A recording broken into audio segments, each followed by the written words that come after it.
अब हम पैरेललोग्राम का कुछ और कॉन्सेप्ट देखने वाले हैं। देखिए फिगर में एबीसीडी एक पैरेललोग्राम दे रखा है। पैरेललोग्राम कैसे है, एबी और सीडी साइड आपस में इक्वल है और पैरेलल है। सिमिलरली बीसी साइड और एडी साइड आपस में पैरेलल है और इक्वल है।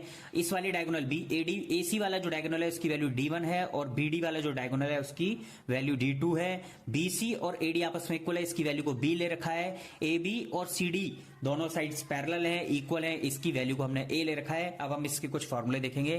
पेरीमीटर का फॉर्मूला होता है 2 times of A plus B. A side ये चले, ए साइड ये चले, बी साइड ये, बी साइड ये, तो टोटल हम 2 टाइम्स ऑफ A चले और 2 times of B distance cover करी, तो टोटल पेरीमीटर की वैल्यू हो गई 2 टाइम्स ऑफ ब्रैकेट में A प्लस बी। सिमिलरली एक फॉर्मूला बहुत इंपॉर्टेंट है। अगर हमें पैरेललोग्राम के दोनों डायमीटर की वैल्यू दे रखी है, D1 पहला डायमीटर या D2 दूसरा डायमीटर, जरूरी नहीं है हम इस वाले डायमीटर को भी D1 बोल सकते हैं, ये सिर्फ नॉमेनक्लेचर है, नाम रखना है। हम किसी को भी D1 किसी को भी D2 बोल सकते हैं।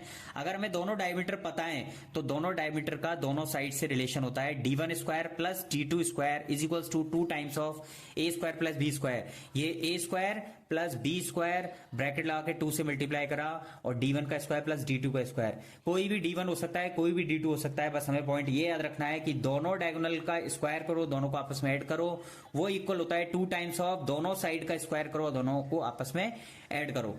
नेक्स्ट सबसे इंपॉर्टेंट फॉर्मूला और बेसिक कॉन्सेप्ट ये है कि ये जैसे मैंने एक फिगर बना रखा है, एबीसीडी एक पैरेललोग्राम है।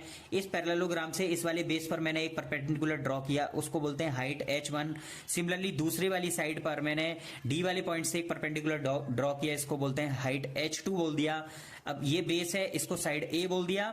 ए बी और सी डी आपस में इक्वल है, साइड ए हो गया। सिमिलरली बी सी और ए डी इसको साइड बी बोल दिया। अगर हम जनरल फॉर्मूला निकाले पैरेललोग्राम के एरिया का तो होता है ये वाला बेस और उस पर जितनी भी हाइट है उसकी value a into h1। Similarly अगर मैं ये वाला बेस मान लूं तो b इंटू h2, ये इसके एरिया पैरेलल हो। अगर आपको ये वाला बेस दे रखा है तो हमें ये वाली हाइट लेनी पड़ेगी, तो a इंटू h1, या तो हम इससे एरिया ऑफ पैरेललोग्राम निकाल सकते हैं, या फिर हमें ये वाला बेस दे रखा है तो हमें ये वाला परपेंडिकुलर पता होना चाहिए, तो b इंटू h2, इससे भी हम एरिया ऑफ पैरेललोग्राम निकाल सकते हैं।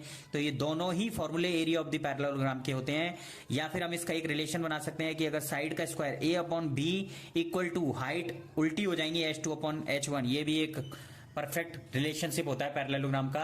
अगर हमको हाइट ऑफ दी पैरेललोग्राम दे रखी है, परपेंडिकुलर हाइट का रेशियो दे रखा है, तो हम साइड का रेशियो निकाल सकते हैं, या फिर साइड का रेशियो दे रखा है तो हम हाइट का रेशियो निकाल सकते हैं। यही इसका कॉन्सेप्ट है। अगर आपको मेरी वीडियो पसंद आई हो तो चैनल को लाइक करें, शेयर करें, ज्यादा से ज्यादा सब्सक्राइब करें। Thanks for watching.